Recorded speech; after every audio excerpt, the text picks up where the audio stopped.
Muito bem, nós estamos aqui para continuar com esse comentário, tipo vídeo, no Evangelho de Lucas, Lucas capítulo de número 2.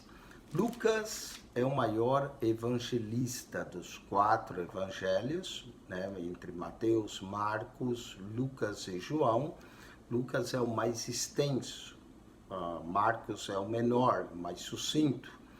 Em Lucas, ele é bem histórico no seu evangelho e ele relata coisas que nenhum outro evangelista relata. Por exemplo, esse capítulo 2, o nascimento de Jesus, a circuncisão de Jesus ao 8º dia, a apresentação de Jesus no templo, a profecia de Ana e o que Simeão também fala, depois Jesus aos 12 anos no templo. Então, Lucas gira o seu evangelho em torno do templo e nos dá relatos que Mateus não fala, que Marcos não fala e muito menos João. Então, graças ao evangelho de Lucas, nós temos exatamente o dia do nascimento de Jesus, o relato desse nascimento de Jesus. Lucas também, no seu evangelho, além de falar muito sobre o Espírito Santo, é mais pneumatológico do que os demais, né? João é cheio do Espírito Santo desde o ventre da mãe, a Isabel fica cheia do Espírito Santo ao ouvir a voz da saudação de Maria, Zacarias, quando volta a falar e faz o seu cântico, faz cheio do Espírito Santo. Então, Lucas é o evangelho que gira também em torno do Espírito Santo. E é um evangelho bastante interessante. Além de falar muito do Espírito Santo, Lucas é um evangelho que gira em torno de anjos. Nós temos a maior angiologia no evangelho de Lucas. Poderíamos dizer até que é um evangelho mais angiológico que nós temos, porque menciona anjo aparecendo a Zacarias, anjo aparecendo a Maria, anunciando o nascimento de Jesus. E aqui em Lucas 2, no dia em que Jesus nasce, aparece o anjo do Senhor, anuncia aos pastores, aparece uma milícia celestial, um coro celestial de anjos cantando. Então, e também na ressurreição vai ter anjos. Então nós temos um evangelho que cheio de anjos aqui no evangelho de Lucas. Até o nome de Jesus, Lucas vai mencionar que foi dado pelo anjo antes até de Maria conceber a Jesus. Então, é um evangelho cheio de angiologia. Diferente de Marcos, que dá ênfase muito em demônios, na possessão demoníaca e no poder de Jesus para expulsar demônios. Marcos, logo no primeiro capítulo, há um homem com espírito imundo na sinagoga. Depois, no capítulo 5, ele expulsa o demônio de um gadareno. Jesus também manda que os demônios se calem, porque eles declaram que ele é o Filho de Deus, no Evangelho de Marcos. Nós temos o primeiro sinal que segue aos que crerem, e em meu nome expulsarão demônios. Então é interessante notar essa diferença entre Marcos, que dá tanta ênfase em demônios e no poder de Jesus para expulsar demônios, porque Marcos está escrevendo a Romanos, e ele quer mostrar a ação de Jesus, o poder de Jesus. E Lucas, como escreve, é uma comunidade grega, que talvez crê em muito anjos e seres, vamos supor, celestiais. Então, Lucas dá uma ênfase muito grande numa angiologia. Então, por diferença de público, muda também a ênfase que o evangelista dá. Muito bem, Lucas, como nós dissemos, é o mais histórico. Lucas menciona fatos históricos aqui. E o nascimento de Jesus, ele data justamente do imperador César Augusto. Diz assim, vamos começar. Lucas capítulo 2. E aconteceu naqueles dias que saiu um decreto da parte de César Augusto para que todo mundo se alistasse. Muito bem. Primeira coisa que nos chama a atenção é o imperador. Lucas dá exatamente o imperador da época do nascimento de Jesus. No capítulo 3, quando Jesus é batizado por João, ele também vai dizer que o imperador é Tibério, né? Já tinha mudado o imperador. Augusto César, deixa eu falar um pouco sobre Augusto César, foi o primeiro imperador de fato romano. Ele era sobrinho de Júlio César. Júlio César nunca foi imperador, era um general, Júlio César lutou conquistando terras ao leste de Roma, né? Conquistou Gaute, conquistou França, Inglaterra, enfim, toda essa região Júlio César lutou conquistando. E Pompeu, que era outro general mais avançado em idade que Júlio César, conquistou a Palestina, né? Dominou a Palestina. Depois esses dois generais iriam se encontrar, né? E para ver quem é que iria dominar possivelmente Roma, né? Mas Júlio César foi assassinado pela faca de Brutus no ano 44. E quando Júlio foi assassinado e Pompeu já tinha caído bastante, então as tropas do Oriente ficaram com um general chamado Marco Antônio. Marco Antônio se tornou general, também se apaixonou por Cleópatra. Dizem que Júlio César teve um filho ilícito com Cleópatra, né? E agora Marco Antônio era a rainha do Egito, era muito bonita, né? E aí Marco Antônio também se apaixona por ela. E como Marco Antônio era casado com Otávia, irmão de Otávio, que é o sobrinho de Júlio César, que vai acabar ficando no local de Júlio César, e os dois vão lutando, né? Até que no ano 27, finalmente, Otávio acabou derrotando Marco Antônio acabou se suicidando no Egito, e aí ele dominou sobre todo o império, ele conseguiu unificar o império, foi chamada a Paz Romana, no ano 27 a.C., e se proclamou o primeiro imperador romano, tomando o nome de Augusto, né? Augusto César Otaviano, né? E esse era o nome enorme dele mesmo, e se tornou o primeiro imperador. Roma então começa a dominar sobre várias nações, inclusive a Palestina, o Egito, e Roma não se preocupa muito com qual Deus o povo dominado adora, ele permite adorar qualquer Deus. A preocupação de Roma é uma só: coletar impostos. Por isso que os judeus tinham uma certa liberdade de adorar o seu Deus, tinha o templo, e o imperador não se importava muito com isso. Roma não tentava introduzir o seu Deus sobre o povo dominado, como os babilônicos tentaram, né, ou como os persas tentaram, mas sim, eles davam uma certa liberdade para que o povo continuasse adorando o seu Deus. A única preocupação de Roma era coletar impostos. Então, eu estou falando tudo isso para dizer que naqueles dias saiu um decreto da parte de César Augusto, o imperador, para que todo mundo se alistasse. Qual era o propósito desse alistamento? Era um só: coletar impostos, não é? Esse era o propósito.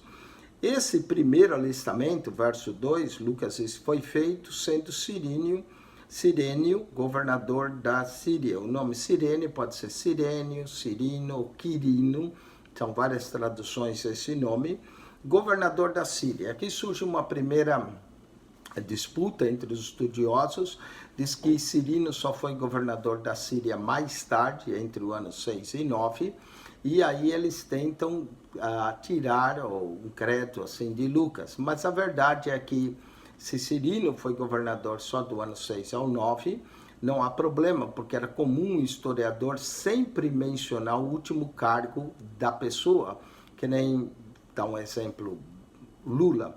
Lula foi presidente, sempre fala o ex-presidente Lula, e sempre vai ser conhecido como ex-presidente Lula. Ou Obama, o ex-presidente Obama, sempre se a pessoa, depois que ela exerceu um cargo, ela é lembrada pelo nome dela. Então, não há problema nenhum se Cirino foi governador do ano 6 ao 9, não existe nenhuma contradição. Uns outros eruditos dizem que, na verdade, Cirino foi governador 2 vezes sobre a Síria. Uma do ano 6, antes de Cristo, ao ano 4, antes de Cristo, que é exatamente a data do nascimento de Jesus. Jesus também não nasceu no ano 0, existe um erro no calendário, Jesus nasceu 5 ou 6 anos antes do ano 0, né? Existia um erro nesse calendário. Então Cirino teria sido governador 2 vezes, na primeira, do ano 6 ao 4, e na segunda, do ano 6, já positivo, ao 9, quando Jesus já tinha aproximadamente 10 anos de idade, não é? Então, não existe nenhuma contradição nisso. Inclusive, Lucas menciona esse primeiro alistamento. Esse primeiro alistamento dá a ideia que houve mais alistamento. Como o alistamento era exigido que as pessoas se alistassem em sua própria cidade natal, José, que era da cidade de Belém, que ficava ao sul, a Judéia, estava na cidade da Galileia ao norte, né, na cidade de Nazaré, na Galileia. José, então, vai sair da cidade de Nazaré, da Galileia, e vai para a Judéia para se alistar, porque era obrigatório cada um se alistar à sua própria cidade. José, como carpinteiro, possivelmente estava fazendo trabalhos lá no norte, foi quando conheceu Maria, quando tratou o casamento com ela, e aí aparece Maria grávida, né? E José talvez vai adiantar suas núpcias com Maria devido ao estado de gravidez dela. Vai receber ela como esposa. Muito bem.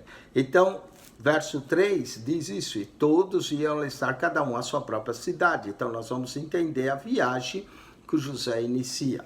É interessante, o texto de Mateus diz que Jesus nasceu em Belém para cumprir a profecia de Miqueias 5:2. E tu, Belém Efrata, posto que é a menor das capitais de Judá, de ti sairá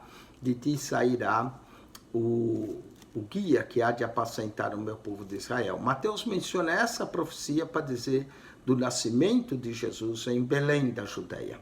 Mas Lucas menciona que a razão que José vai da cidade de Nazaré, na Galileia, até a cidade de Belém, na Judéia, é por causa de um alistamento que saiu da parte de César Augusto.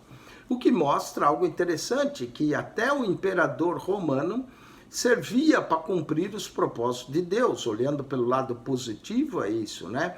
Servia para cumprir os propósitos de Deus. Em Provérbios diz que o coração do rei está nas mãos de Deus, ele inclina para onde ele quer.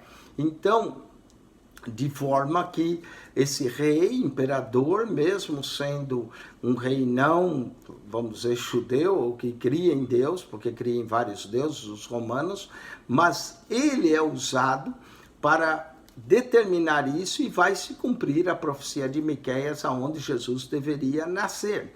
Então, muita gente vê que até o imperador foi usado por Deus. Porém, outros intérpretes da Bíblia, e aqui é que é interessante, dizem que o imperador aqui foi movido, na verdade, por Satanás, tentando, né, devido à gravidez avançada de Maria, tentando fazer com que a criança ainda morresse no ventre de Maria, empenhando uma viagem difícil, porque era, de fato, uma viagem de Nazaré a Belém. Hoje eu tive em Israel, vai ser em 3 horas, 4 de ônibus, se faz essa viagem, não é? Então, não é muito distante, porém, na época em que se tinha que viajar de animal, tinha que se andar em burro, tinha que parar para dormir, uma mulher grávida, ainda essa viagem podia levar mais de uma semana.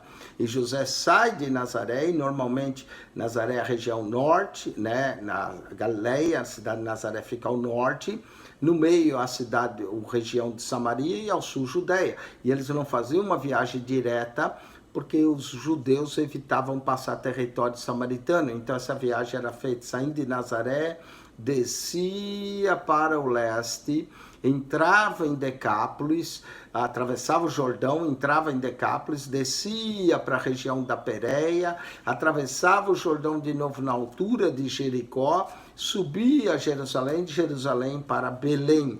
Então, era uma viagem um pouco distante, pela gravidez avançada de Maria, pode ser que pudesse trazer complicações, não é? Diz assim, subiu da Galileia também José, a cidade de Nazaré, a Judéia, a cidade de Davi, chamada Belém, porque era da casa e da família de Davi. O texto já está se explicando por que José sai de Nazaré e vem para Belém, porque ele era da casa da família de Davi, José era descendente de Davi, deveria se alistar em Belém. Claro que José não é o único, a cidade vai estar cheia, vai vir muita gente se alistar, cumprir o mandamento do imperador, e diz, a fim de alistar com Maria, sua mulher que estava grávida. O fato de o texto de Lucas mencionar sua mulher que estava grávida, dá-nos a entender que José já havia contraído as núpcias com Maria. que ele adiantou, devido à gravidez de Maria, José adiantou o seu casamento, Maria agora já era sua mulher oficial, e ele vem com ela e traz a sua esposa nessa gravidez avançada. Verso 6, e acontecendo que eles estando ali, se cumpriram os dias em que ela havia de dar à luz, vai se cumprir os dias. E aí deu à luz a seu filho primogênito. Note o fator de Lucas colocar Jesus como filho primogênito. Primogênito quer dizer primeiro filho. É possível que José e Maria, depois de ela ter concebido a Jesus, que foi o filho primogênito de Maria, que eles viveram como um casal normal e tiveram mais filhos. Aliás, o texto de Marcos 6,3 menciona os irmãos de Jesus, e para ser irmãos precisavam de fato ser filhos de Maria. Jesus é o filho primogênito, mas não diz que é o filho unigênito de Maria. Unigênito quer dizer único filho, primogênito quer dizer primeiro. Lucas diz que Jesus era o filho primogênito de Maria. Já João diz que Jesus é o filho unigênito de Deus. Unigênito quer dizer único filho gerado por Deus, é Jesus. Por isso que ele é unigênito. Não é o primogênito de Deus, mas é unigênito. Mas é primogênito de Maria, primeiro filho de Maria, indicando que possivelmente Maria teve mais filhos que eram irmãos de Jesus. Não é? Então deu à luz seu filho primogênito, o envolveu em panos. Era como uma criança nasceu, envolveu ele em panos e o deitou numa manjedoura. Interessante, o rei Jesus não nasce num palácio, nasce num lugar simples, humilde, numa manjedoura. E por que numa manjedoura, que era um local onde os animais comiam? Porque, Lucas vai nos dizer, verso 7, porque não havia lugar para eles na estalagem. Então, certamente Belém estava cheia, não havia sequer lugar para eles na estalagem. Então Jesus é envolto nesses panos e colocado na manjedoura. O fato dele ser envolto em pano e colocar na manjedoura é um sinal que depois os anjos vão falar aos pastores, não é? Então Jesus nasceu numa bela noite, não é? E ele é envolto em lençóis, não havia lugar para eles na estalagem. Se as pessoas soubessem de fato quem estava nascendo, teriam cedido suas casas para que ele nascesse. Mas nasceu humildemente, colocado ali num bercinho, talvez de palha, né? Colocavam as palhas ali, Jesus envolto, é colocado naquele, vamos supor, o presépio, né? É maravilhoso aquela noite. Mas aquela noite não vai passar assim desapercebida. Diz, ora, havia naquela mesma comarca pastores que estavam no campo e guardavam durante as vigílias da noite seu rebanho. Então Jesus nasceu em Belém, na cidade, mas no campo havia pastores. A região de Belém era uma região que tinha muitos pastores, né? O próprio Davi, antes de ser rei, era pastor também, cuidava de ovelhas, e estavam ali os pastores no campo, guardando os seus rebanhos na vigília da noite. O guardar os rebanhos na vigília da noite pode nos sugerir a ideia que os pastores apenas estavam cuidando do rebanho durante a vigília da noite, ou durante a noite. Mas pode nos indicar uma outra coisa, e eu vou falar logo que eles estavam guardando-se, dá-nos também a ideia que eles estavam separando o seu rebanho. Presta atenção, pela festa da Páscoa, era oferecido um cordeiro sem mancha, sem mácula, de 1 ano. Então, esses cordeiros que iam ser oferecidos na Páscoa do ano que vem, tinha que ser separado do rebanho, guardado do rebanho, 1 ano antes, né? Então, os pastores, conforme as ovelhas concebiam, olhavam se a ovelha não tinha mancha nem mácula, e diziam, esse cordeirinho aqui, esse ovelhinha, serve para ser oferecida na Páscoa do ano que vem, quando o cordeiro completar 1 ano. Então, a ideia que guardava pode dar a ideia também que eles estavam separando o seu rebanho. Se isso é uma verdade, é uma interpretação correta, então Jesus nasceu na Páscoa. Jesus nasce na Páscoa, porque ele é o Cordeiro de Deus que tira o pecado do mundo. Ele deveria ter nascido exatamente na época da Páscoa. Não só morre na época da Páscoa, mas nasce também na época da Páscoa.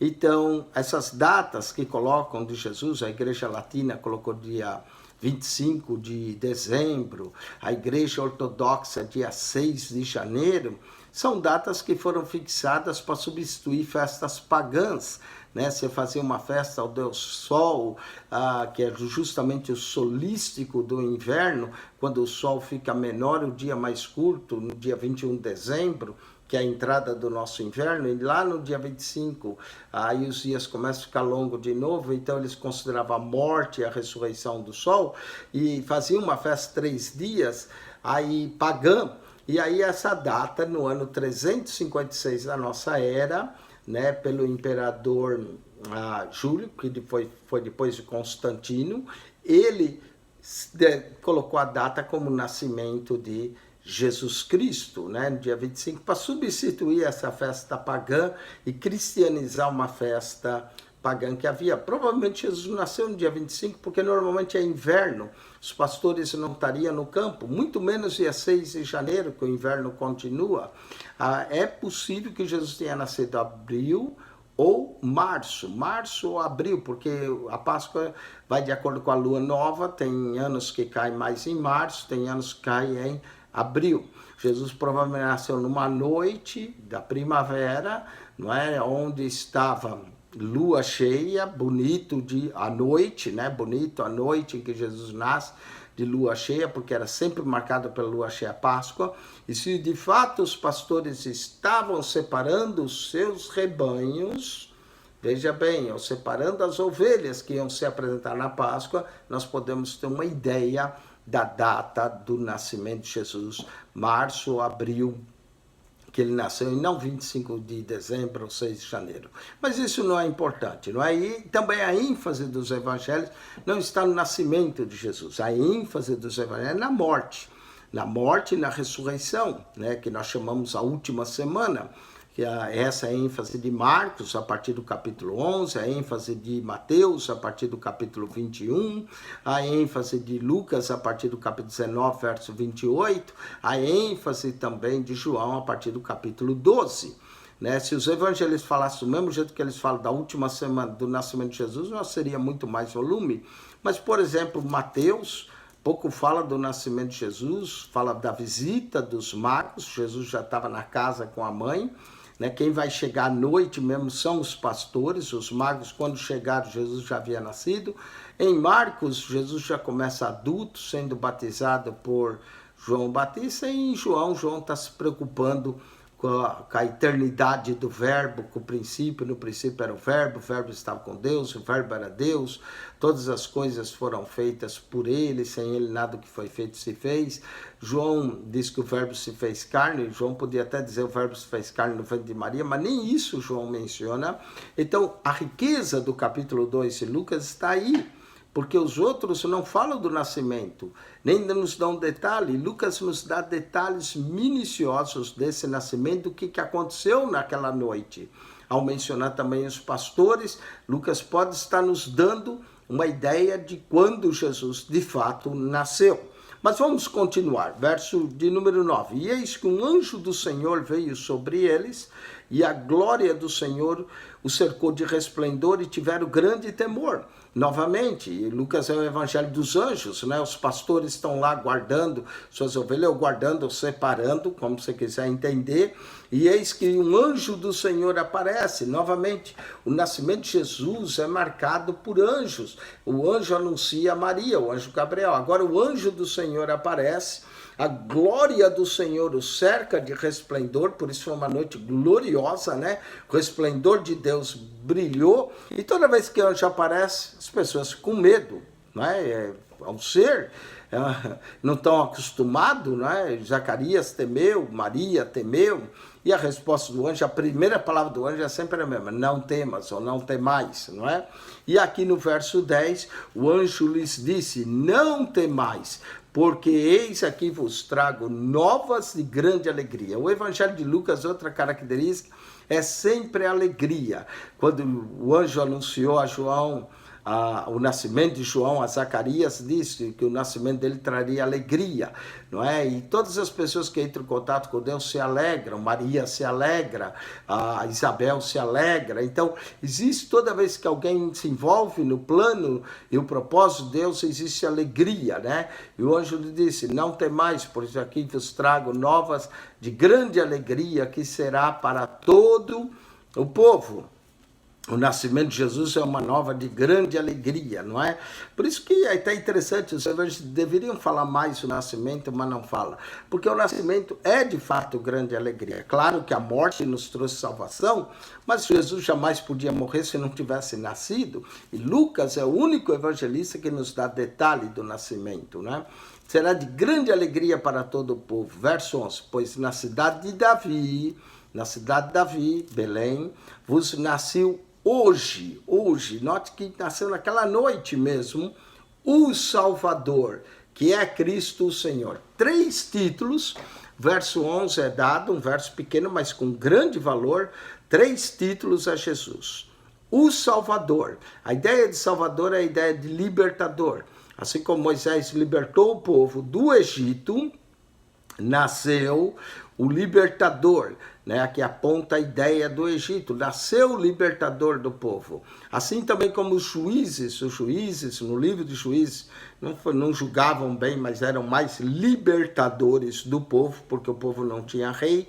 Então Deus levantava juízes para tirar o opróbrio do povo no meio dos midianitas, no meio dos amalequitas ou dos cananeus que atormentavam o povo de Israel. Então levantava esses libertadores. Jesus é o Salvador, o libertador nosso. Ele é o novo Moisés.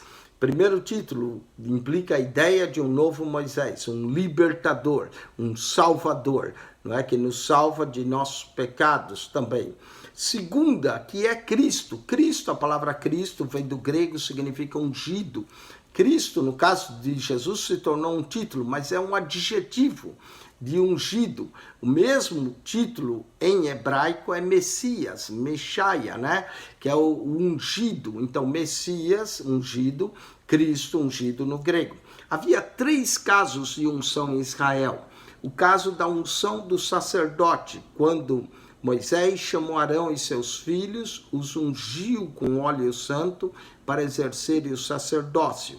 Havia o caso da unção de rei, quando o povo pediu um rei a Samuel, Samuel ungiu a Saul como rei. E mais tarde, quando Deus rejeitou a Saul por causa da sua desobediência, então Samuel ungiu a Davi como rei em 1 Samuel capítulo 16. Então havia o caso da unção do sacerdote, havia o caso da unção do rei, todo rei era ungido do Senhor. Inclusive Davi não estendeu a mão sobre Saul, porque diz, não estenderei a mão contra o ungido do Senhor, não é? Todo rei era ungido do Senhor. E havia o caso da unção de profeta, quando Elias falou que já a sua vida Deus podia recolher, e Deus apareceu a Elias, Deus mandou Elias ungir o rei da Síria, e olha, os reis, até os reis pagãos às vezes eram ungidos pelo profeta, e também mandou ungir Eliseu no lugar de Elias, então o profeta também era ungido. Então olha, 3 casos de unção que havia em Israel, que são Messias ou Cristo, o sacerdote, no caso sumo também, não é? Os sacerdotes, o rei e o profeta. Jesus exerceu os 3 ministérios. Jesus é o nosso rei, Jesus é o nosso sumo sacerdote e Jesus é profeta. Ele vai profetizar a destruição de Jerusalém. Então, os 3 ministérios. Então, falar de Cristo, o Cristo está falando da unção daquele que é o sumo sacerdote, daquele que é nosso rei e daquele que é o nosso grande profeta, não é? Então, nós temos o libertador, que nasceu hoje na cidade de Davi, que é o Salvador. Nós temos o Cristo, que implica a ideia de sumo sacerdote, de rei, de profeta. E nós temos o Senhor, Curios. Curios é o termo que era usado no grego para o Senhor Deus. Esse Senhor aqui fala da divindade. Quando fala de Jesus como libertador, está falando da parte humana. Quando fala de Cristo como ungido, claro, alguém especial para um ofício santo como Jesus ia exercer, também está falando um pouco do ministério dele na terra, mas quando fala Senhor, está falando da divindade dele. Nós cremos que Jesus se fez homem, se fez um menino na pessoa, foi envolto num pano, né, lá em Belém, se tornou, em Belém nasceu esse Cristo, não é? Mas olha só a função que ele tem, libertador. Cristo, que é ungido, que é o sumo sacerdote, rei, profeta, e Curios, que quer dizer o Senhor nosso, divino, não é? Deus se fazendo humano na pessoa de Jesus Cristo, nascendo em Belém. Inclusive a cidade de Belém, ó, nasceu hoje na cidade de Davi, na cidade de Belém, o Salvador, que é Cristo Senhor. A cidade de Belém foi considerado por Jerônimo, tradutor da Bíblia, do hebraico e do grego para o latim, que fez a Vulgata, que dominou essa Bíblia do 4º século até a Idade Média, na Igreja Latina. Claro, a Igreja Ortodoxa tinha o Novo Testamento no seu grego e usava a Septuaginta, que é a tradução do Antigo Testamento do hebraico para o grego. Então a Igreja Ortodoxa usava e utilizava as escrituras em grego, enquanto que a Igreja Latina começou a utilizar a Vulgata, que era a Bíblia em latim, que dominou do 4º século até a Reforma. Para Jerônimo, o tradutor da Vulgata, ele dizia e considerava a cidade de Belém a cidade mais santa do mundo, mais santa até do que Jerusalém, apesar de Jerusalém ser considerada cidade santa por cristãos, por judeus e por muçulmanos. Para Jerônimo, Belém era a cidade mais santa. E nós sabemos nessa cidade que, se você for hoje a Belém, que está em território palestino, perdão, os palestinos, até hoje existe a Igreja da Natividade, que foi construída em cima dessa gruta, né? Quando a gente entra nessa igreja, vai até perto do altar, tem uma escada, você desce, e aí você entra lá na gruta, chama Igreja da Natividade, porque ali Jesus nasceu, foi construída no 4º século, né? E depois, durante a Idade Média, foi reformada, aumentada.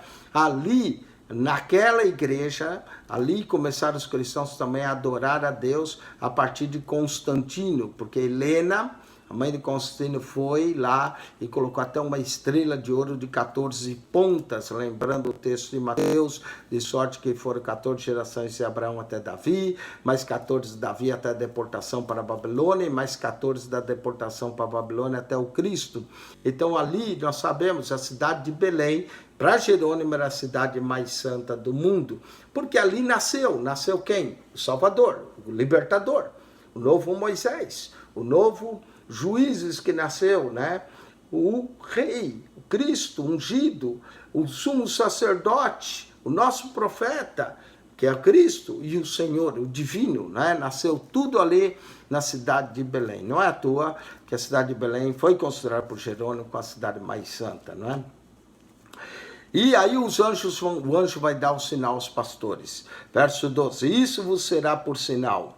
Achareis o menino envolto em panos e deitado numa manjedoura. Pode ir lá, vocês vão encontrar o menino que nasceu, está envolto em panos, deitado numa manjedoura.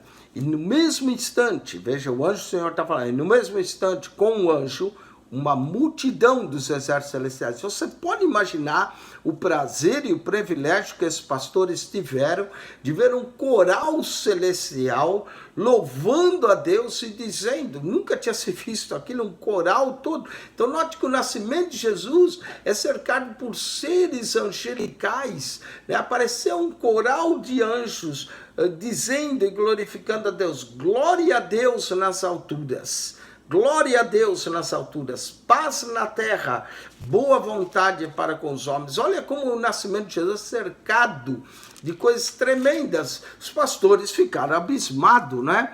E ficaram contemplando aquele coral de anjos cantando. Só Lucas menciona isso. Nós não temos isso no outro evangelho, por isso que é o evangelho mais angiológico que nós temos. E aconteceu que ausentando dele os anjos, não foi um anjo, foi um exército de anjos, ausentando-se dele os anjos para o céu, disseram os pastores uns aos outros: vamos, pois, a Belém, e vejamos isso que aconteceu, que o Senhor nos fez saber. Claro, eles tinham que ir, eles estavam no campo, tiveram uma visão gloriosa, um coral celestial, glória a Deus. Eis que vos trago novas e grande alegria, disse o anjo aos pastores, que nasceu hoje na cidade de Davi, o Cristo, o Salvador, o Senhor, não é? A alegria que eles tiveram.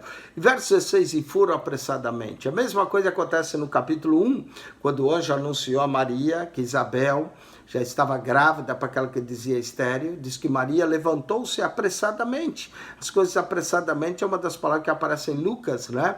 E foram apressadamente, acharam Maria e José e o menino deitado na manjedoura. Acharam Maria, a mãe do menino, José, não é o pai biológico, é o pai legal de Jesus, e o menino deitado na manjedoura. E vendo divulgar a palavra que acerca do menino lhe fora dito. Nota que os primeiros a divulgar são os pastores. E é interessante, porque hoje também os pastores continuam a divulgar acerca de Jesus. Eu creio que isso é um pouco profético, que no ministério de Jesus teria pastores para divulgar a palavra de Deus. E vem divulgava a palavra que acerca do menino lhe fora dito. Verso 18, e todos que ouviram maravilhavam dos que os pastores lhe diziam. Como é bom quando a multidão se maravilha das coisas que os pastores dizem, principalmente se dizem acerca de Jesus, nosso Senhor, nosso Salvador, nosso Cristo, nosso libertador, nosso Jesus é maravilhoso, Jesus é tudo para nós, não é? E todos que ouviram maravilharam do que os pastores lhe diziam. Mas Maria guardava todas essas coisas, conferindo em seu coração. Maria ia guardando aquilo no seu coração. A primeira vez que Lucas menciona isso, Lucas vai mencionar também no verso 51, e sua mãe guardava todas essas coisas no coração. Maria ia guardando, porque não dá para ficar contando todas aquelas maravilhas para todo mundo, mas Maria ia ocultando no seu coração. O interessante é que para Lucas relatar, chegou um tempo que Maria falou, não é? Lucas provavelmente entrevistou a Maria quando ele foi a Jerusalém com o apóstolo Paulo, então ele entrevista Maria, e agora Lucas coloca nesse capítulo 2, uma riqueza, assim como o capítulo 1, acerca da anunciação de Jesus, do nascimento de Jesus, uma riqueza para nós. Por isso que eu considero o capítulo 1 e 2 do Evangelho de Lucas o Evangelho de Maria, na verdade. Lucas só pode ter entrevistado Maria, ele diz que pesquisou minuciosamente, com certeza entrevistou para dar tantos detalhes, até o fato que Maria guardava no seu coração essas coisas, conferindo-as no seu coração. E voltando os pastores, glorificando e louvando a Deus por tudo que tinham ouvido e visto, como lhes havia sido dito, né? Pastor foi feito mesmo para louvar, para glorificar a Deus, para exaltar o nome do Senhor e para anunciar a palavra de Deus. Nós poderíamos, só nesse capítulo 2, essa visita dos pastores, falar de 3 coisas que os pastores devem fazer: anunciar a palavra de Deus, louvar a Deus e glorificar a Deus. Amém? É para isso que os pastores são chamados, não é?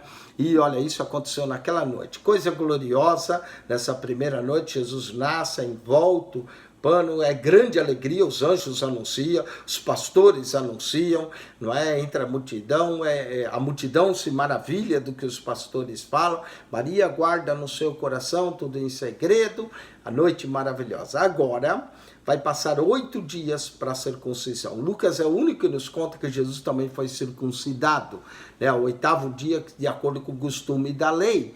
A criança no 8º dia era circuncidada, e quando ela era circuncidada, lhe era dado o nome. Então, em Israel, as crianças ficavam 8 dias praticamente sem o nome, até no momento da circuncisão, quando então era dado o nome. Claro que os pais já começava a chamar a criança pelo nome, não é? Mas no 8º dia era oficial, circuncidava a criança, e a circuncisão era a seguinte: todo macho, ao 8º dia, cortava-se a carne do prepúcio, como um concerto de Deus com Abraão, que ele fez. Então cortava-se a carne do prepúcio da criança ao 8º dia, ela era então circuncidada ao Senhor. João foi circuncidado no capítulo 1, foi quando deram-lhe o nome de João, e agora Jesus, no capítulo 2, verso 21, é circuncidado. E quando os 8 dias foram cumpridos para circuncidar o menino, foi-lhe dado o nome de Jesus. Está vendo? O nome era dado no ato da circuncisão. E interessante que pelo anjo lhe fora posto antes de ser concebido. Note que tanto o nome de João foi dado pelo anjo a Zacarias, como o nome de Jesus antes de ele ter sido concebido, já foi dado pelo anjo. Jesus, esse nome, vem do hebraico de Yeshua, não é? Em grego a gente fala Jesus Cristo, que Cristo é o adjetivo, né? Que no caso Jesus tornou-se nome próprio. Em hebraico, Yeshua HaMashiach, que é Messias, né? Jesus o Messias. Então, Ie é a abreviação de Yahvé. Shua quer dizer salvação. Então, ao pé da letra quer dizer o Senhor salva. Mas facilitando, a gente diz Salvador. Jesus é o Salvador. O nome Jesus significa Salvador, não é? Que pelo anjo lhe fora posto antes de ser concebido. Muito bem, o verso 21 fala da circuncisão. Jesus nasceu 8 dias depois de ser circuncidado. Lucas também vai nos falar algo mais, da purificação. Sabe que Maria foi considerada impura por 40 dias, porque a lei dizia isso, né? Tem gente que quer defender a perpétua virgindade de Maria, tem que considerar que o judaísmo, 40 dias ela ficava impura. As mulheres, quando concebiam, davam luz ao menino, por 40 dias, de acordo com a lei, ficava impura.